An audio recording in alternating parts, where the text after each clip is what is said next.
It's my great pleasure to introduce my dear friend and colleague, Dr. Ralph DeFronzo, to this meeting.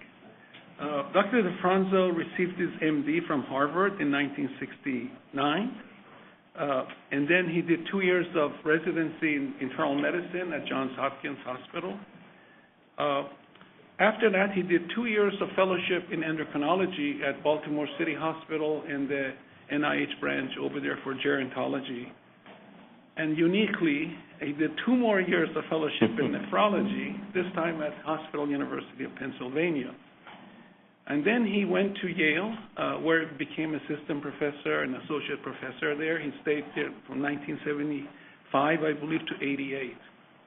During that time, I had the pleasure of actually meeting him for the first time when he had made a very major discovery, which I'll talk about in a minute. And in 1988, he moved to San Antonio, Texas, university there, head of diabetes, and he's developed over the years the most important diabetes center ever, having trained hundreds of young investigators over these years. There's a very long list of his professional honors. I would just like to point out 2 of them. He won the Claude Bernard Award for Lifetime Scientific Achievement in Europe from the European Diabetes Association. And in the same year, he won the Banting Award of Lifetime Scientific Achievement from the American Diabetes Association. He's been continuously funded from the NIH over 42 to 3 years. That may tell something about your age, by the way. His scientific contributions to the field of diabetes are immense. I think that if you were to say what we understand about type 2 diabetes, what we understand about its pathophysiology, how we're going about management, we owe it to the work of Dr. DeFronzo. And I'll enumerate for a second. While at Yale, he developed a methodology to measure body insulin sensitivity and how the beta cells respond and how they make insulin. And how do you measure these things in the human? So he did it in normal people and in people with type 2 diabetes. This is the so-called and famous euglycemic hyperinsulinemic technique, which since that year that he published this paper is the absolute gold standard. If anybody wants to know how is the metabolism, glucose metabolism in a person, this is the technique that's used. And of course, he enlarged it later to a hyperglycemic clamp. These are methods that we use. They're very standardized across the world. In terms of trying to understand diabetes, he did seminal studies in terms of what controls beta cell function and how beta cell function deteriorates over time, and how is it that we develop type 2 diabetes, what's wrong with the beta cells. And along these lines, he did large number of studies on lipotoxicity, how it affects skeletal muscle, and how it affects the beta cells in terms of apoptosis and not responding correctly. And then there's a whole body of work that has to do with glucotoxicity, the terms that we use all the time in the clinical realm. The work on the glucose toxicity, I must say, originated from his fascination with a drug called Floritin, which had to do with excreting glucose into the urine by changing the threshold. So only a nephrologist, endocrinologist would think of that. So by reducing the threshold, you would get glycosuria. It goes without saying that all that work and the drug developments and the discovery of the SGLT2s were based on that understanding of the physiology. And this has led to the new class of diabetes medications we have right now using SGLT2 inhibitors. And then finally, he has done a large number of research projects on pathophysiology of type 2 diabetes. And so that is what he's going to talk about today. So he's going to be talking about treatment of type 2 diabetes, a rational approach based upon its pathophysiology. Dr. DeFronzo. Thank you.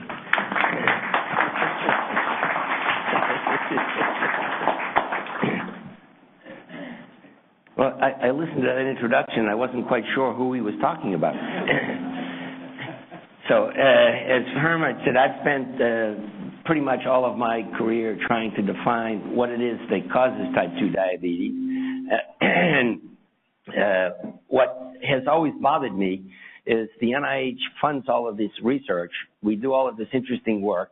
We understand what the defects are, and then we turn around and use medications that don't correct any of the problems. And that never has made any sense to me. And so what I'm going to try to do today is to take you through our current understanding of the disease, and then to give you a more rational approach to treatment that's based on what's wrong. Not an approach that's based on lowering the glucose or the A1C, because that's eventually doomed to failure. If you don't correct the underlying problems, then on a long-term basis, you're not going to have a durable reduction in the A1C. So when I gave the Lilly lecture in 1987 at the American Diabetes Association, our understanding of what caused type 2 diabetes was really pretty simple. We know that people who are destined to develop this disease inherit a set of genes that make their tissues resistant to insulin, and in particular the liver and the muscle are involved in this insulin resistance. But early in the natural history of type 2 diabetes, your beta cells can read the severity of the insulin resistance, and they will adjust their secretion of insulin appropriately to offset the defect in insulin action. But as this person who's destined to develop diabetes goes through life, what you see is the beta cells start to fail. And then as the beta cells start to fail, the first problem here occurs at the level of the liver. Throughout the sleeping hours, your liver overproduces glucose. So when a diabetic wakes up in the morning, that increase in the fasting glucose is due to something that happened 12 hours before. And that was this overproduction of glucose throughout the sleeping hours. Then the diabetic wakes up in the morning, they're going to have their breakfast and then eventually lunch and dinner, and the carbohydrate that's in the meal is going to be taken up and disposed of in the muscle. Now, because the muscle is resistant to insulin, you get postprandial hyperglycemia. So if you think back, most of you here are too young, a few of us in front are not too young. What drugs were available in 1987? Sulfonylureas, which do nothing to correct any of the problems, as you'll see, and metformin wasn't even available in the United States. We had insulin. So even for the three defects that we knew about, we really didn't have much in the way of therapy. Now, in the last 10 to 15 years, there have been two major advances in our understanding of what causes type 2 diabetes. The first is that the beta cell failure occurs much earlier in the natural history of the disease, and it's much, much, much more severe than we previously had imagined. And we know that from two studies that we carried out in San Antonio. One is the San Antonio Metabolism Study, the SAM study, and the other is that is me, I'm sorry. That is no longer me.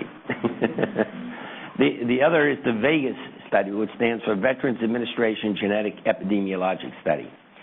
Combined, this is the largest population of people with prediabetes, impaired glucose tolerance. And for those of you who know me, I actually don't believe that prediabetes is a word that we should be using.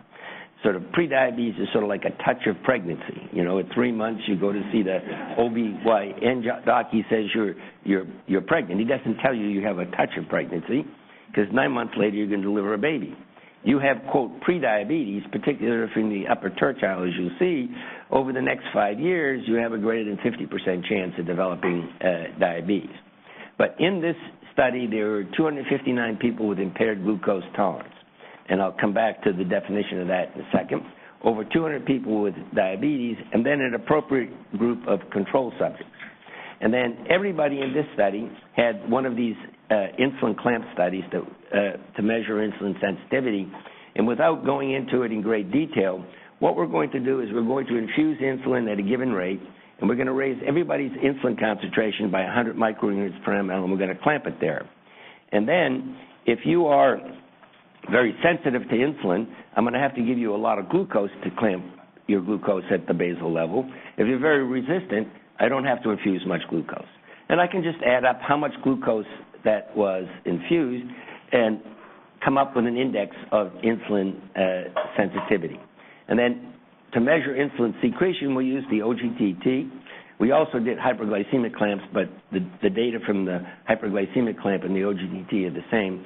So I'm going to stick with the insulin secretion data from the oral glucose tolerance test.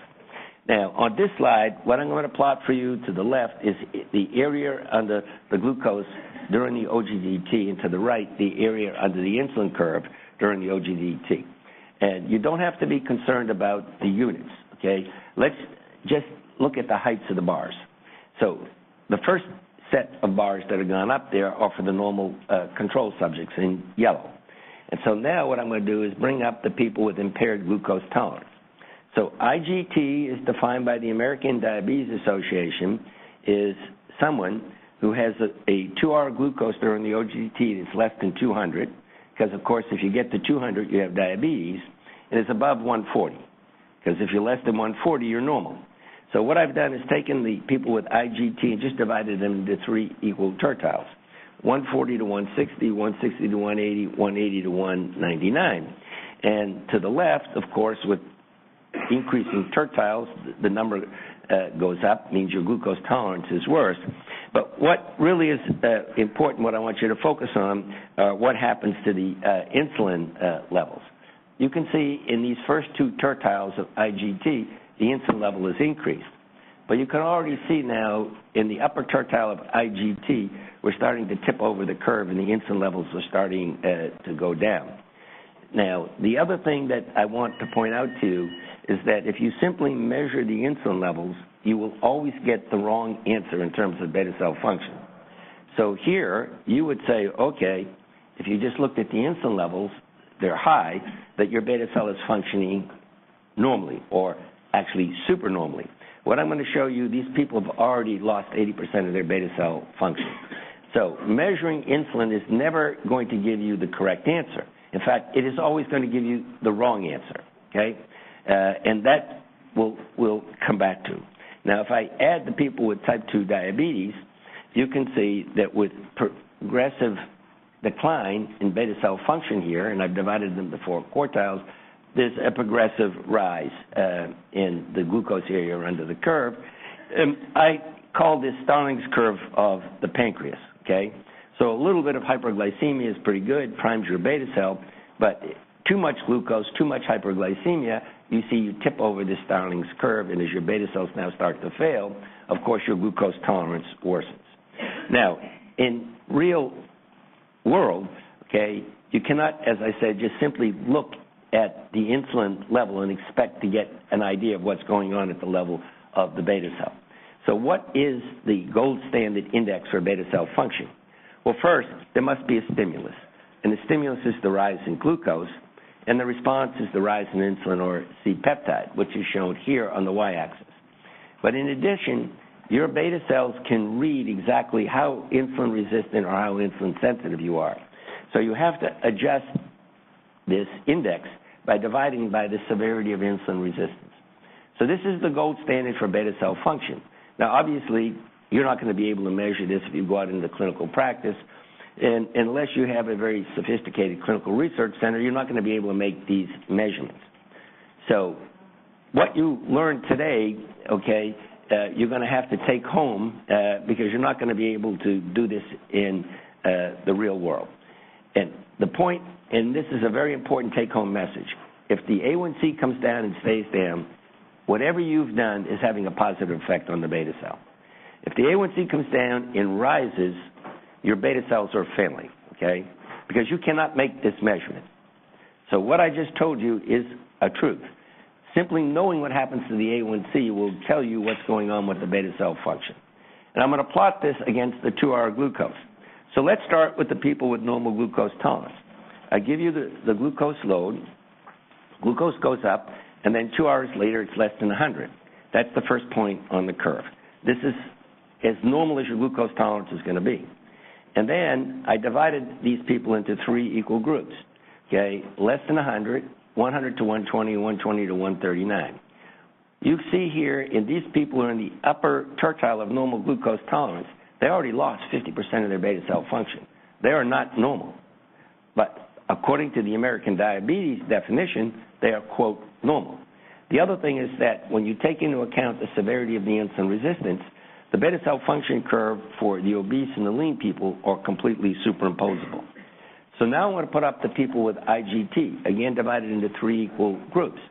If you look at the people in the upper tertile of IGT, they've lost more than 80% of their beta cell function. And then with the insulin clamp, these people are maximally or near maximally insulin resistant. So if I told you I had someone who's maximally insulin resistant and they've lost 80% of their beta cell function, and I asked you, what's wrong with this person has type 2 diabetes, pathophysiologically. They don't meet that definition that the ADA says, having a 2-hour glucose greater than 200. But believe me, you have diabetes, right?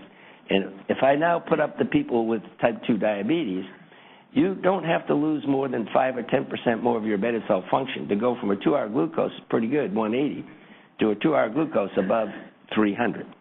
Now, the first red arrow here is just to re-emphasize upper tertile of normal glucose tolerance, you lost 50% of your beta cell function. Second red arrow, upper tertile of IGT, you lost 80% of your beta cell function. Now, in everyday life, things don't happen in absolute terms. They happen as a log function. So on this slide, what I've done on the y-axis is taken the log of that gold standard index of beta cell function, plot against the log of the 2-hour glucose. And this line is perfectly linear. You almost never see such tight data in humans because there's a lot of variability. Believe me, this is a truth, and it's been reproduced in every single person who's ever done this since we initially published this. So here are the people with NGT. You identify them. Why? Because they're in yellow. Here are the people with IGT. You know who they are because they're in green. And here are the people with diabetes. Easy to identify. Now, what about if I were a magician and I wiped out the color? I forgot to tell you, I am a magician, all right? Now I said, go up there. Show me who are the people with IGT, who are the people with diabetes. Where would you put the cut points? You have no idea where to put the cut points. And the point that I'm making is that diabetes is a progressive disease. You don't just jump from NGT to type 2 diabetes. You go through this process where you or become very, very insulin resistant, and then what determines whether you progress and meet the sort of 2-hour glucose of 200 or the fasting glucose of 126 to make the diagnosis of diabetes is really what happens to your beta cell function. And so the earlier you start to treat and the better the drugs are that preserve your beta cell function, the long-term effect is going to be, of course, superior. So people with IGT are maximally or near maximally insulin resistant. They lost some 80% of their beta cell function, and I'm going to show you how to correct the beta cell function defect all the way back to normal, okay, because we can do that now. Here's the real problem. The longer you wait to treat, and now you start to lose beta cell mass, then it becomes a big problem. Because if you lose beta cells, we don't have any treatment that's going to regenerate beta cells. We're working on an innovative way now to do that now. If it works, I'll say hello to you from Stockholm. But things look good in mice and rats. When you get to people, they don't always work out.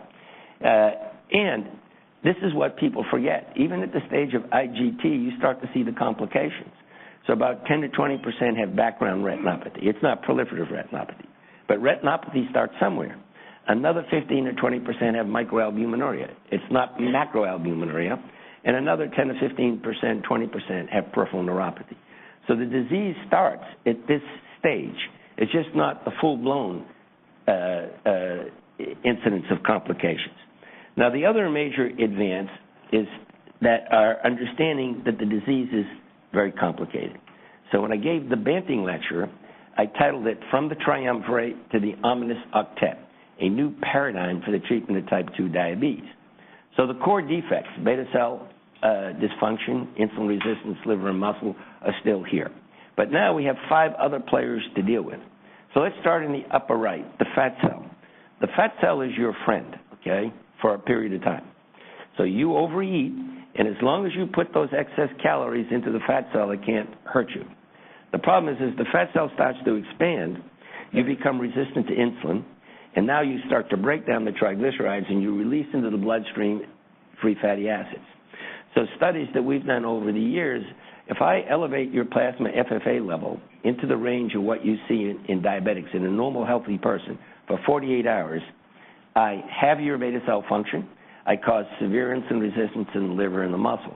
So this defect at the level of the fat cell is exacerbating the three core defects that are present in our diabetic patients. At the top, the gut. So there is a reason for the existence of gastroenterologists. I finally found it, okay? They may think it's NASH, and that's true now, but the gut is a giant endocrine organ. You eat a meal, and you release two incretin hormones, GLP-1, glucagon-like peptide 1, and GIP, glucose-dependent insulin-trophic polypeptide. Those two incretin hormones account for 70% of the insulin that you release when you eat a meal. So this axis goes into disarray if you're a diabetic. And what goes wrong? Is that you don't make enough GLP-1 and GIP, or you become resistant to those incretin hormones. It's the later. You become resistant. And I can overcome that resistance if I give you a high enough level back, and we have drugs that, in fact, will do that. Many years ago, Dr. Roger Unger in Dallas showed that if you measure glucagon levels in people with type 2 diabetes, the fasting glucagon levels are very high, and they don't suppress. Why is that a problem? Because glucagon drives hepatic glucose production, and studies that we've carried out, the liver is hypersensitive to glucagon.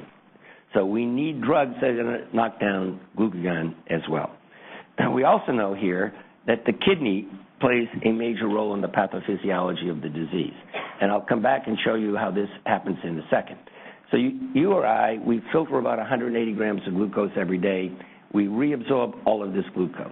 This SGLT2 transporter, which stands for sodium, that's the S, GL is glucose, T is transporter 2, takes back 90% of the glucose. And if it does its job, SGLT1 will take back the remaining 10%. No glucose appears in the urine. So if I were to bring you back to your medical student days to remind you, okay, what a glucose titration curve looked like, okay, you would probably need a lot of reminding because you, I'm sure, deleted it from your memory bank. But you're all here, which means you passed the test, okay? But you never thought it was important. It's very important for diabetes.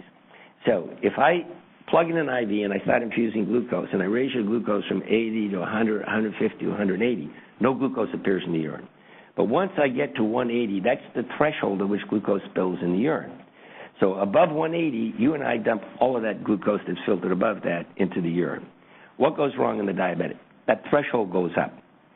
So when does it go up? If you have a hemoglobin A1C of 6.5, and these data are all published in the JCI over the last 2 or 3 years, if you have a hemoglobin A1C of 6.5, the threshold is no longer 180, it's 205. If your A1C is 7.5, the threshold is 225. If the A1C is 8.5, the threshold is 240, and so forth. So this is very paradoxical. As sort of physicians, as the glucose goes up, we would like the diabetic kidney to dump the glucose. But what's happening is this paradoxical signal is going to the kidney. Hang on to it, okay? Now, the last member of the ominous octet is the brain. So what's the problem at the level of the brain? So you eat a meal, and then at some point during the meal, you stop eating. Or have you ever thought about why you stop eating? So some of my patients, I can tell you, who have BMIs 35 to 40, they don't stop eating. They not only eat the food that's on the plate, they then eat the plate, and then if anything else is left on the table, they'll also eat that. So what's driving the epidemic of diabetes in the United States, of course, the epidemic of obesity, okay? So why is that? There are a number of hormones that are released when you eat a meal that tell you to stop eating. At the top of the list, that most people don't know this, is insulin. So most of you think that insulin is a hormone that tells you to eat, because when you treat people with insulin, what happens to gain weight? The intrinsic effect of insulin is to shut off your appetite. So this was shown many, many years ago by a study in 1959 where Dr. Bloom took monkeys and he injected insulin into the third ventricle. And what he found is the monkeys stopped eating. And then Dr. Daniel Port did a very simple study in Seattle, Washington, where he took actually young, healthy medical students and he gave them a low dose of insulin, just 1 or 2 units of insulin, and they stopped eating. Insulin is intrinsically a molecule that shuts off your appetite. But this system has become dysregulated in obesity and diabetes. Why? When you're insulin resistant, your beta cell reads that and it's now hypersecreting insulin. and you're constantly now exposed your hypothalamus to insulin. That leads to a tachyphylaxis, normally to the response to insulin. Normally, we eat 3 times a day. Insulin is pulsatile. And then dinner. What happens in the diabetic or obese person, there's always hyperinsulinemia. And so now, instead of being a molecule that shuts off your appetite, it works against you. When you eat and you release insulin, you also release amylin. Amylin is a powerful anorectic molecule. We have a treatment for that. It's called pramlintide. Probably not too many of you residents and interns use it, but in the endocrine field, actually there is a use for it, particularly in type 1 diabetic patients. When you eat a meal, you release GLP-1. Your brain has become severely resistant to GLP-1, which is a powerful anorectic molecule. When you eat a meal, you release PYY, another powerful anorectic molecule. Your brain has become resistant to PYY. When you gain weight and your fat cells expand, what do? They release leptin. Leptin goes to your brain, tells you to stop eating. Your brain has become resistant to PYY. If you look into the brain, we have low dopamine levels. We have a treatment for that. It's called cycloset. Probably not too many of you use it, okay? If you look in the brain, we have high serotonin levels. One of the new diabetes drugs, locazepin, was just approved, works by knocking down the serotonin levels. And if you look in the brain, we have altered catecholamine levels. And the longest treatment for obesity has been phentermine. Now, if you counted with me, okay, that's the ominous octet for obesity. So when you tell your patients and you send them to the dietitian, and the dietitian spends 30 minutes telling them, Mrs. Hernandez, you're overweight, you got diabetes, you got to lose weight, that's a joke. There are 8 hormones that are countering everything she said. And so if you think it's easy for people to lose weight, it's not. Why? Because there's all of this physiology that's working against you. So getting people to lose weight makes a lot of input in. I'm not going to talk further about this, but you're probably going to need drug therapy along with a structured program, okay? And so when you're dealing with this, it's a mess. How are you going to correct 8 problems with 1 drug or 2 drugs or 3 drugs? It's going to be difficult, okay? And I'm going to come back to the treatment now in a second, okay? So if you really want to get people under control who have type 2 diabetes, you're going to require multiple drugs. You're going to use drugs, I hope, that correct the underlying pathophysiology, and you need to start early in the disease before you start to lose beta cell mass. Now, to illustrate these points, I'm going to use the United Kingdom prospective diabetes study. So there's a few of us in the front who can remember why this study took place. So when I was a youngster, okay, there was a huge debate in the diabetes field as to whether good control made a difference or not. And half of the people in the diabetes field said, doesn't make any difference if you lower the A1C. Genetically, you're going to get eye, kidney, and nerve damage. Now, of course, today, you can't even think back when you probably never even heard of this discussion. But this was the hottest topic in the diabetes field. So Dr. Turner started the UK PDS, and he believed that if you took newly diagnosed diabetic patients and you put them on a single oral agent, the A1C would come down, and it would stay down, okay? And so here now is the UK PDS study, 4,200 people. 1/3 of the people got conventional therapy. This is diet and exercise. So they start with an A1C of 7, and you can see that diet and exercise doesn't work all that well in the UK, just as in the US. Progressive rise in A1C. Why? A1C is rising. What did I tell you is the reason? Everybody? Beta cell failure, okay? I got to drive this message home. It's the most critical message you're going to get today, okay? And he actually had a measure, not the greatest measure in the world, HOMA beta, and he showed all of this was due to beta cell failure. Here is glibenclamide. This is glyburide. It binds to the sulfonylurea receptor, kicks out insulin, but then after the first year, progressive rise, okay?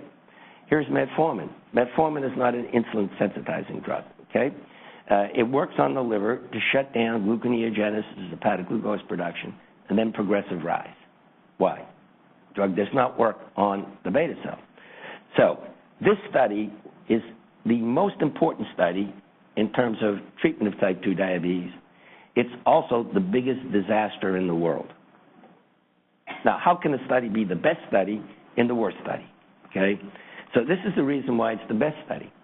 The separation between these curves of 1% in hemoglobin A1C here decreased eye, kidney, and nerve complications by 37%. Okay? So this is the first study that said in type 2s, good control made a difference. The equivalent study in type 1s is diabetes control and complications trial. So why is it the worst study? Okay? You're going to see why it's the worst study in a second. Okay? So 5 years into this study, Dr. Turner saw the A1C had come back to where he started. And Dr. Turner published 5 papers: Diabetes, Diabetes Care, Diabetologia, Lancet, BMJ. These are not obscure journals. Okay? And what Dr. Turner said is, my hypothesis is not correct. You cannot put someone on a single oral agent, drop the A1C, and keep it down. He said, I'm going to change the design of UKPDS. So if you're on glibenclamide, I'll add metformin. If you're on metformin, I'll add glibenclamide. And then if necessary, I will add insulin. So let's go over here to 15 years, okay? Everybody is on metformin and glibenclamide, and 65% of the people are on insulin. I'm going to take you across to the A1C. It's 8.6. So now I'm your doctor, okay? And so you come to see me and I say, you know, Mr. Jones, look, I got this great treatment for you. You got diabetes. I'll put you on metformin. Oh, but I also have to tell you, probably in about 2 or 3 years, you're going to start to fail. But I had another great drug for you, okay? It's called a sulfonylurea. Oh, I forgot to tell you, yeah, in about 2 or 3 years, you're going to start to fail on this one, okay? But don't worry, I got the best backup in the world. It's called insulin. Oh, and then I need to tell you that, yeah, 15 years later, your A1C is going to be 8.6. So everybody in this room who wants that therapy, put your hand up. Now, you have to be a damn fool to want that therapy. I know if I come and look at your charts, that's exactly what you're doing to your patients. So why is that happening? Because insurance companies are going to make you jump through hoops. They're going to make you use the least expensive drug, okay? I know they tell you that they're interested in patients. They don't care about patients. The only thing they care about is at the end of the year that they're in the black, not in the red, because they had stockholders. And the way they do that is making sure that the pharmacy bill doesn't run up. So they're going to make you use metformin and sulfonylureas. So why is this the worst study in the world? Because it's the only long-term study that says good control decreases complications. So the newer drugs, in my opinion, and I'll show you, are far superior to these older drugs. But insurance companies always make you jump through. They say, show me that these newer drugs prevent complications. And in fact, we can't. Who's going to do a 15-year study to show you decreased eye, kidney, and nerve complications? So they always hold this study against us, so to speak, when we want to go with the newer drugs. Most important study, whoops, there's a downside to it, okay? So here's what happens with thiazolidinediones. So perception is bad, and there's a bad perception about TZDs. I've been using TZDs since the mid-90s. I used them as first-line therapy, okay? You see, this is pioglitazone, rosiglitazone. These curves look very different from what I just showed you for metformin and the sulfonylureas, okay? So you see this curve is completely flat, 8 out of 8 long-term studies, okay? If the A1C comes down and it stays down, why did that happen? Everybody. Beta cell. But you all think that the major effect of TZDs is because it's an insulin sensitizer. So when we saw this, we knew, yes, that the drug was an insulin sensitizer, and over the years, we've done hundreds of these insulin clamps in people treated with pioglitazone and rosiglitazone, and this is before. Units are not important, but they're milligram per kilogram per minute in response to insulin. There's about a 40% improvement in insulin sensitivity with pioglitazone, height of the bar, and also with rosiglitazone. But this cannot be the reason why the A1C came down and stayed down. And so we said, there must be a big effect on the beta cell. So we went ahead and we measured insulin secretory rate during the OGTT, also with the hyperglycemic clamp. So factored by the rise in glucose during the OGTT, all factored by how insulin resistant you are. Let's take a look at the first 3 groups here. So these are drug-naive people. I put you on placebo. What happens? Nothing. I put you on pioglitazone, I triple your beta cell function. Rosiglitazone, same thing. And then we said, well, what happens if you've got your disease for 10 years and you're on a sulfonylurea? I add placebo, nothing happens. I add pioglitazone, I double your beta cell function. So the real reason why the sulfonylureas are durable is because they work on the beta cell. And in a certain way, as a side effect, they also improve insulin sensitivity. So they're correcting two of the major problems. Now, what about cardiovascular disease? Because we've now entered a whole new era of diabetes treatment, which may get the newer drugs actually onto more pharmacy lists, okay, moved up. So you go back, what was the first positive cardiovascular study? It actually was the PROACTIVE study done in Europe many, many years ago. 5,238 patients. People had either an MI, stroke, or something bad. Half the people put on pioglitazone, the other half put on placebo. And the hazard ratio for the MACE endpoint, so this is cardiovascular death, MI, and stroke, is 0.84. There's a 16% decrease in the MACE endpoint in favor of pioglitazone. Now, in the United States, Takeda Pharmaceuticals actually was developing pioglitazone, and so they conducted studies where they would add pioglitazone to drug-naive patients, add it to people who are on metformin, add it to people who are on sulfonylureas. To get into the studies, you could not have a cardiovascular event. So this slide in the right panel is taken from the FDA website. So the FDA did a meta-analysis of all of the Takeda studies. This is primary prevention. You can see here the hazard ratio is 0.75, a 25% decrease in people who have not had a previous MI. How many of you are familiar with the IRIS study? So all the interns and residents should know this one, okay? So a very good friend of mine, Silvio Inzucci at Yale, knew that in PROACTIVE, if you were diabetic and you had a stroke, okay, and I put you on pioglitazone, I decreased recurrent stroke by 47%. That's huge. Now, if I had my choice, I wouldn't like either of having a stroke and being paralyzed in half the side of my body or having an MI. I'd go for the MI, and then I'd look for a very good cardiologist who would clean out all those clogged arteries. And people live a long time, doing very well, who've had MIs. You don't do so well if you've paralyzed and have a stroke. And if you've had a stroke, okay, 1 in 4 people have a recurrent stroke within 4 to 5 years if you're a diabetic. So Silvio went to the NIH and said, we should do a stroke prevention study in non-diabetics. So this paper is published in the New England Journal of Medicine about 1.5 years, 2 years ago. To get into the study, you had to have either a stroke or TIA within 3 months. And then you were randomized to pioglitazone or placebo. And this is a large study, almost 4,000 people. The hazard ratio for prevention of stroke and recurrent cardiovascular events is 0.76. It's a 24% decrease, okay? So most of you now, and this is us, should be you, interns and residents, if you have a patient with a stroke, what do? You put them on chlorpridogrel and aspirin. Chlorpridogrel is about $400 a day, okay? Pioglitazone, if you just go to the chlorpridogrel data, beats chlorpridogrel, and this is like $5 a month in the state of Texas. So you pay $400 using a drug that I can beat with a drug that costs a lot less. And this is in non-diabetics now. So we have data in both diabetics and non-diabetics. This cannot be because you lowered the A1C. Why? Because these people had a normal A1C, okay? What about incretins? So as I said, when you eat a meal, some 70% of the glucose, the insulin that's released, is coming from the release of GLP-1 and GIP, okay? So we've got a whole slew of them now. So the first one was EXENATIDE. This is the short-acting one you give twice a day. This is liraglutide, Victoza, you give once a day.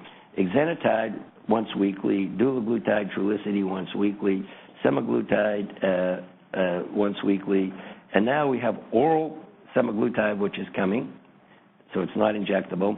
And this is the osmotic mini pump that gets implanted under the skin that lasts for 6 months, okay? This is the other class of drugs, along with pioglitazone, and you'll see the SGLT2 inhibitors, that I use as first-line therapy. So what do we know about these drugs? They're very good in terms of preserving beta cell function, lowering your A1C. They promote weight loss. They correct 6 of the problems in the ominous octet. They don't cause hypoglycemia because once your glucose comes down to normal, they stop kicking out insulin. Good safety profile, and now we know that they decrease cardiovascular events. So I was in charge of all of the BIETA studies, and they were all designed in the same way. So if you are drug naive and I put you on BIETA, you are on metformin, I add BIETA. You're on an SU, I add BIETA. Because they're all designed in the same way, you can put all of these studies together and do a meta-analysis. So we're going to look at time in weeks against the drop in A1C, and the starting A1C is about 8.0 to 8.1. So here's placebo, nothing happens, and then with the BIETA, I drop you about 1 to 1.2. Now, at 30 weeks, the people who are on placebo get EXENATIDE, A1C comes down, people are on EXENATIDE, stay on it, and now we have the 3.5-year data. A1C comes down and it stays down. What does that mean? Effect where? On the beta cell, okay? I will get this message through, okay? Now, this is probably the second, maybe even the most important study that's been carried out in the diabetes literature in the last decade. And if I had 100 endocrinologists in a room, the number is diminishing because many people have heard me show this slide before, and I asked them, what is the Chang study? It would be unlikely that even one hand went up. So how can this be the most important study in the diabetes literature? So Dr. Kenneth Polanski developed a very simple way to assess beta cell function. And what he said, I'm going to plug in an IV, and then I'm just going to infuse glucose. I'm going to raise your glucose from 80 up to 240 or so. When we do the study, we go up to 500, but immaterial. And I'm going to look at insulin secretion rate by deconvoluting the C-peptide curve. This is what happens when you raise the glucose in normal glucose-tolerant individuals. That insulin secretory curve goes up at a 45-degree angle. This is the characteristic defect in diabetics. Their beta cells are blind to glucose, okay? Now, I'm going to give you 1 shot of liraglutide, and it's going to be 0.75 milligrams. So for those of you who are not familiar with this drug, the starting dose is 0.6, then you go to 1.2, 1.8. This is a homeopathic dose. And then I'm going to come back 8 hours later. I'm going to show you a miracle. You have a normal beta cell in 8 hours. No other drug in the world is going to do this, okay? So you can say, oh, this is a quirky thing. This is just one drug, okay? So this now is the Kapitsky study. Same thing. 100 endocrinologists, do you know the Kapitsky study? One hand maybe goes up. Infuse glucose, look at insulin secretion, controls, type 2s. Now I'm going to treat them with semaglutide for 12 weeks, okay? 12 weeks later, oh, another miracle. You got a normal beta cell. With EXENATIDE, this is the Bunkenheine study, 3 years later you have a normal beta cell. This class of drugs is a miracle drug in terms of the beta cell. 3 different drugs, 8 hours, normal beta cell. 12 weeks later, a different drug, normal beta cell. 3 years later, a different drug, a normal beta cell. Why the hell would you use that drug in your patients? Biggest drawback? Cost. And having to jump through metformin SUs and expense is a big problem, of course. All right? So all of these good things happen. But now, and I have to say, when the FDA forced us to do all of these cardiovascular studies, I actually didn't think it was such a good idea. I thought it was going to jack up the price no one would be able to afford. So if you want to get a drug approved before the cardiovascular studies, it costs about $500,000. If you now add the cardiovascular study, another $500,000, $1 billion. So I actually didn't think this was a smart idea. Now, retrospectively, I think we were damn lucky we did all these studies, okay? So here now is the first drug in this class approved for prevention of cardiovascular disease in someone who's had a cardiovascular event. So these are all now secondary prevention, and the FDA requires that the MACE endpoint be positive. MACE endpoint is cardiovascular mortality, stroke, and non-fatal stroke, non-fatal MI. Hazard ratio is 0.87 and statistically significant. The FDA has now approved this for prevention of recurrent cardiovascular disease. Here's semaglutide. When they did this study, they actually just did it for safety because they didn't think the drug was going to be cardioprotective. And so they actually didn't ask for superiority. They just asked for non-inferiority. And, of course, they got it. 3,000 people, here's the hazard ratio, 0.74, 26%, p-value is 0.02. Now, this shows you how crazy things are at the FDA. So because the study was designed to show non-inferiority, and it turned out to be superior, they cannot get approval. If they had said the study is designed for superiority, they would have gotten approval. So now they're doing another big study. And to the right now, this is the Excel study with Bydureon. And the p-value is 0.06, hazard ratio is about 0.9. It didn't quite reach statistical significance. So what was the problem with this study? First, they used the old preparation, which is a very difficult preparation. It came with a vial with the powder, and then you had a syringe, and then you had to pop off the top and turn on the syringe, and then you had to shake it 69.3 times for 49.7 seconds, and then inject it, okay? Discontinuation rate was 26%, okay? So that's one problem. The second problem is there was a huge drop in the placebo group of SGLT2 inhibitors. So this is going to be a big problem as we go forward because the studies are all designed to drop the A1C to normal. So let's say I put you on the Bydureon. Your A1C starts at 8.5. You drop to 7. You're on the placebo. You start at 8.5. What am I going to do? A lot of new drugs got added, SGLT2 inhibitors. If you take the SGLT2 inhibitors out completely, then this becomes highly statistically significant. So there's a big meeting on October that's coming up at the FDA to discuss how we're going to do these cardiovascular studies as we go forward. DPP-4 inhibitors, okay? Merck did an incredible job of hoodwinking you to think that these were great drugs. These are amongst the weakest drugs that you can possibly use. They're amongst the safest drugs you can possibly use. I refer to these as the Friday afternoon drug, okay? This is what GPs are going to give the patient to get a little drop in the A1C and make sure they don't get called on the weekend, okay? So here's the drop in A1C, drug naive, glyburide, metformin. It's about 0.6 to 0.7. You will double this with a GLP-1 receptor agonist. We have 4 of them now who have completed their cardiovascular trials. You can't get anything that's more superimposable. So this is the Kaplan-Meier plot for the MACE endpoint. The hazard ratio is 0.1. Those two curves are about as superimposable as you can get. So 4 of the 5 have been tested, no benefit whatsoever. And as I said, there's a modest drop in A1C, but the biggest benefit is they're very safe. SGLT2 inhibitors. So as Fermat said, and this is interesting, all of the data for this class of drugs, because I invented this class of drugs, were published in the JCI from 1987 to 1992. Now, in my lifetime, I've only done one stupid thing. If you talk to my girlfriend, she says I do stupid things all the time, but I don't listen to her all the time. So what was the stupid thing I did? I just went ahead and published all this. And once you publish it, you lose the rights to own it. So these companies are literally making hundreds of millions of dollars off of my invention. But think about it, 1987, 1992, when it was all published. When did these drugs come? Very recently. Why? Because there was this group of people called nephrologists who swore that if you use this drug, you put glucose in the urine, you'll kill the kidneys. And they virtually held up the development for 15 years. Now remember, I'm a nephrologist.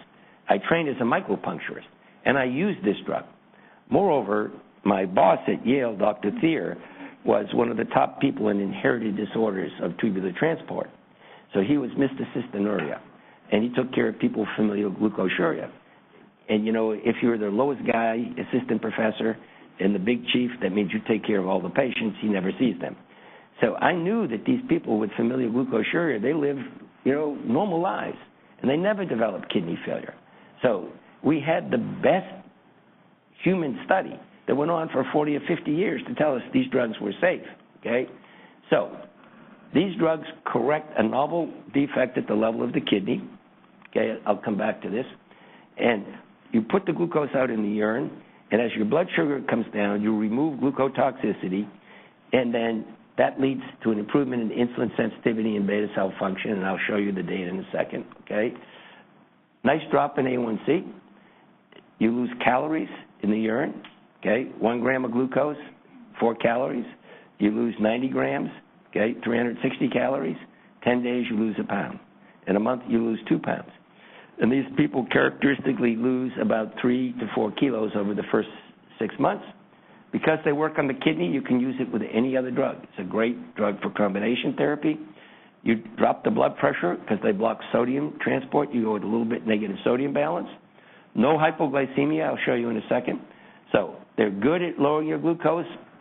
And because we're correcting some cardiovascular risk problems, maybe there would be a cardiovascular benefit as well. So how do these drugs really work?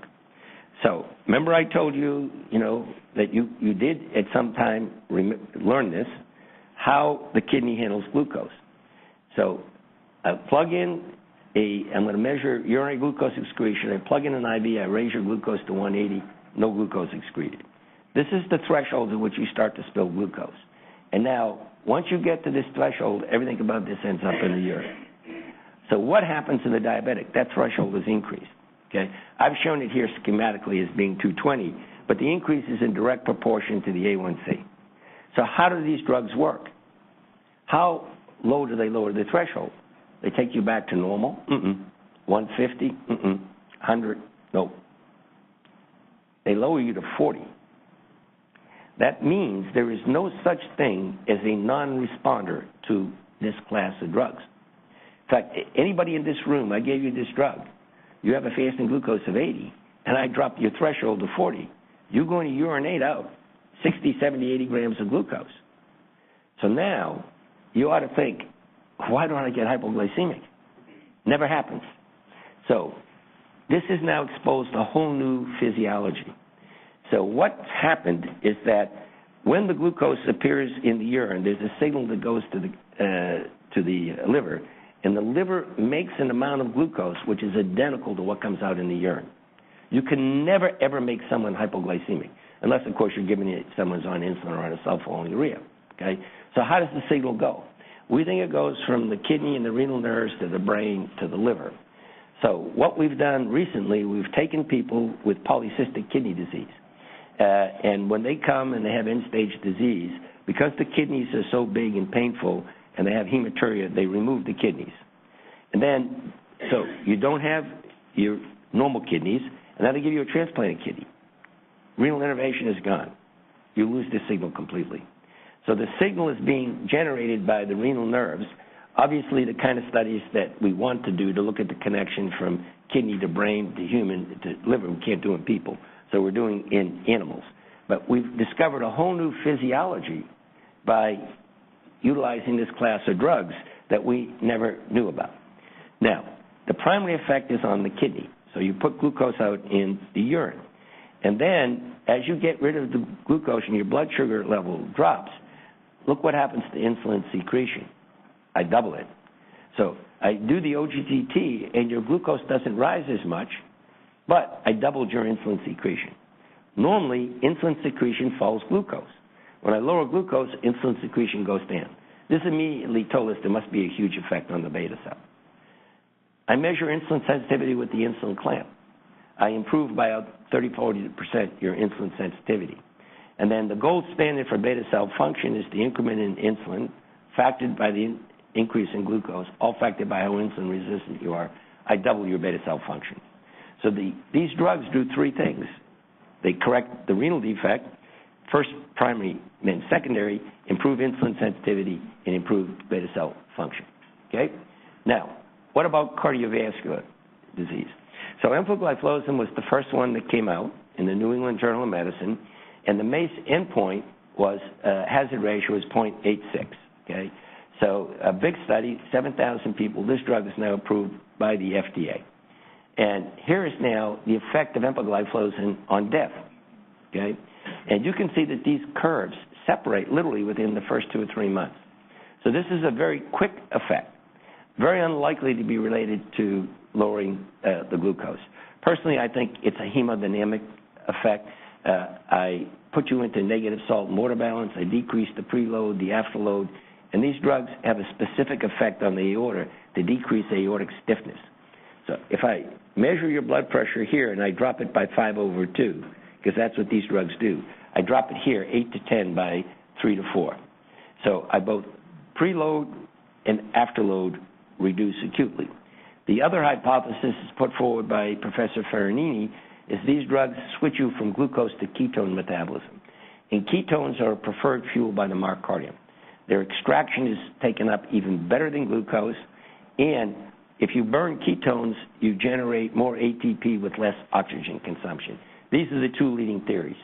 And then hospitalization for heart failure hazard ratio is 0.65. This is a drug that all cardiologists should be using. It can't cause hypoglycemia. This is the best drug we have for hospitalization for heart failure. And in this study, there was a composite renal endpoint, which was decreased by 39%. The composite renal endpoint was doubling of your serum creatinine with an eGFR less than 40, prevention of macroalbuminuria, or prevention of end-stage renal disease, dialysis or transplantation. So these drugs also have a huge effect on the kidney. This is now the CANVAS study, and the CANVAS study just yesterday was now received approval for prevention of cardiovascular disease as well. So I've put CANVAS and EMPHA-REG, yellow and orange. This is the MACE endpoint, cardiovascular death, non-fatal MI and stroke, hazard ratio is 0.86, basically the same. If you look at hospitalization for heart failure, the same. All-cause mortality, pretty much the same. The renal composite, the same. And now CREDENCE was a very large study carried out with the endpoint is basically end-stage renal disease. And this study was stopped 6 months earlier because it was markedly positive. This will probably get the drug approved by the Food and Drug Administration for protection against renal disease. And then most recently, this is the DECLARE study, okay? It's a very complicated study design, a big study, 17,000 people. 10,000, this is why this study is so interesting, 10,000 had not had a previous MI, stroke, or something bad. So this would be primary prevention, okay? And these people were randomized either dapagliflozin or placebo, and they had this very strange composite endpoint. So it's a dual composite endpoint. The MACE endpoint, which is cardiovascular death, non-fatal MI, and non-fatal stroke, and the second composite was hospitalization for heart failure and cardiovascular death. What I can tell you, I know the entire result, but I can't tell you everything, is this endpoint is positive, and this one is close to being positive, but not positive. And so basically we have 3 positive studies. We have DECLARE, CANVAS, and the EMPHA-REG outcome. These drugs are all the same. In my opinion, you can use, I'm on the advisory board for all of these companies. You can use any of the 3 drugs. I think they're basically equivalent, and I think all of the GLP-1 receptor agonists are pretty similar.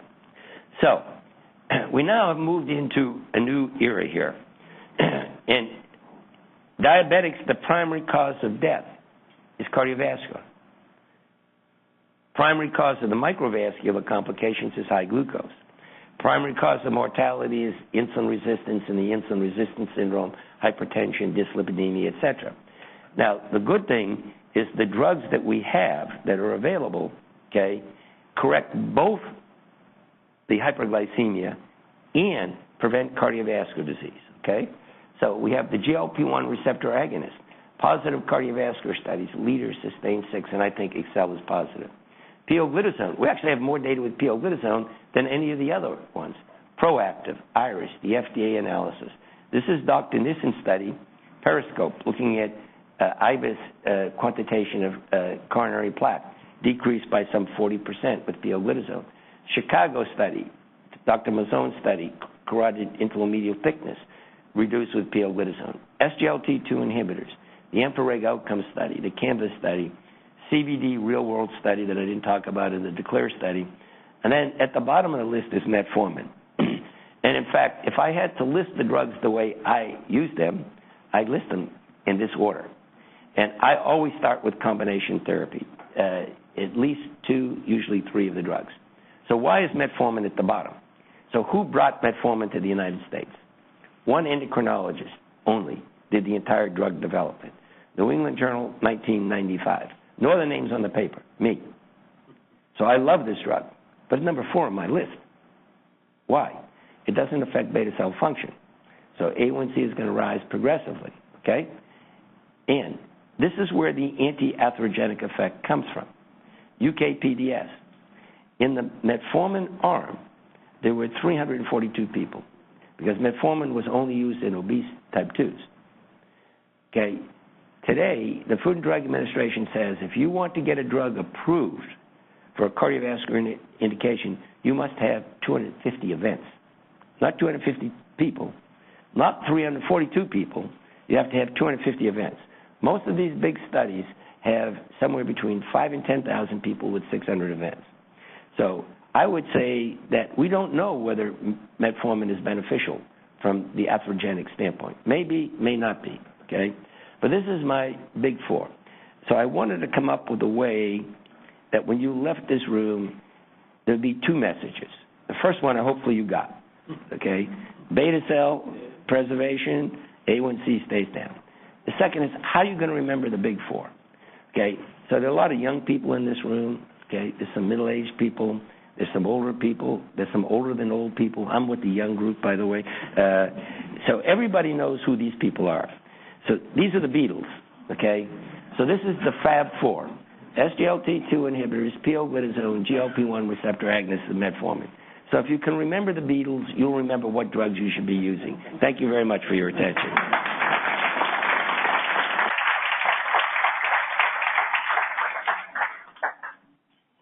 Thank you so much. We're a little bit over time, but I think we can take a few questions, a couple of questions, Dr. Salama. Can you address the cost? Yeah. Yeah. So in our clinic, I just write out GLP-1 receptor agonist, SGLT2 inhibitor, and we have a person full-time. Her only job is to make sure that the drug that we're going to use is the one that's on the formulary that the patient. So every formulary has to have, every one of these insurance companies has to have at least one drug in every class, okay? So if you pick a drug that's not on the formulary, like for GLP-1 receptor agonist, you may be paying $400 or $500 a month. So in general, if the drug is on the formulary for GLP-1, if you have commercial insurance, you can get them for, say, $25. For Bidurion, actually, there's a little card you can get is completely free. SGLT2 inhibitors, almost everybody has a little coupon that you can get them for free if you have commercial insurance. The big problem is the people who don't have commercial insurance. So then, if you're very, very poor, through medical assistance, you can get the drugs. The real problem is if you're a family of 2 and each of you are making $50,000 or $60,000, you don't qualify for any of these things. So cost can be a big problem, and I don't have a solution for it. You're kind of screwed if you're in the donut hole or in between. But for commercial insurance, people who have commercial insurance, you should be able to get at least 3 of the drugs. Pioglitazone is $5 a month. Metformin is $5 a month. As I said, with the coupons, the SGLT2 inhibitors are free. And for GLP-1, as long as you're picking the one that's on the formulary, usually the copay is reasonable, $25. So it's a big problem. Other questions? Yes, sir. MACE reduction with drugs. What is the mechanism? What do you think is the primary mechanism for the MACE reduction? Is it related to solely to hemoglobin A1C, or does these drugs do remember? Yeah. So for sure not related to the A1C, because the placebo group is getting other drugs, so the difference in A1C is very small. every cardiovascular intervention trial that's been carried out in lowering A1C has failed. So A1C is not the issue here. So as I said, the separation in those curves occurs literally within the first month. How can something occur so quickly? It can't be A1C reduction. So as I said, these drugs lower your blood pressure, and in balance studies, which we've done, it's all published, within the first 48 hours, you go into negative sodium balance, about 100 milliequivalents of sodium, and about 700 cc's of fluid. That happens very quickly, but then your kidneys kick in and you maintain normal balance. You don't keep going into negative sodium balance. The average blood pressure drop is about 4 to 5 systolic over 1 to 2. But they have a unique effect on the aorta. Within 2 weeks, you get decreased aortic stiffness. So the blood pressure the heart's pumping against is what's here. And that goes down 8 to 10 over 2 to 3. So this is not like a diuretic, okay?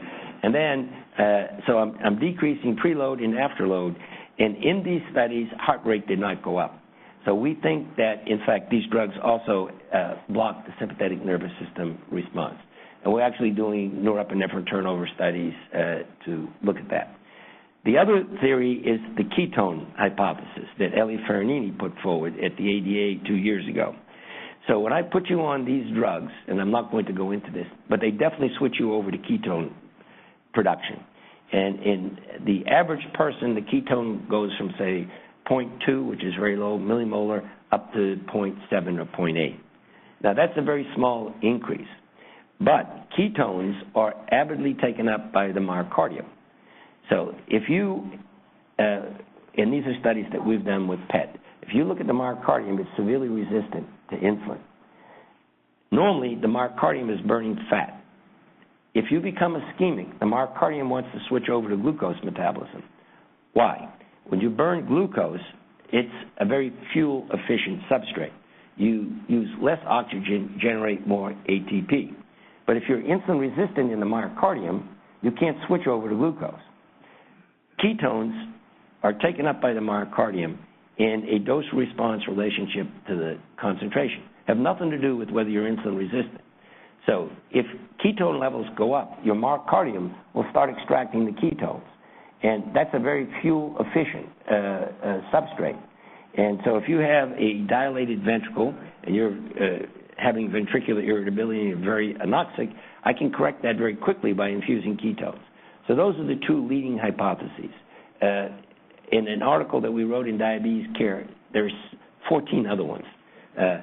So I'm not going to go into the 14 other ones, but if you want to read about it, it's in the Diabetes Care article. But those are the two leading hypotheses. And we're testing both of them right now. Okay, I think that we're a little bit over time, and I'm not sure. If there are other questions, perhaps you could come forward, and Dr. DeFronzo, I'm sure, would be glad to answer you. I just want to also remind everybody at 4 o'clock today, we have Dr. Saul Ganuth's symposium, and Dr. DeFronzo is going to deliver a lecture there as well. It's going to be in the Bolwell Auditorium at 4 o'clock. Thank you so much.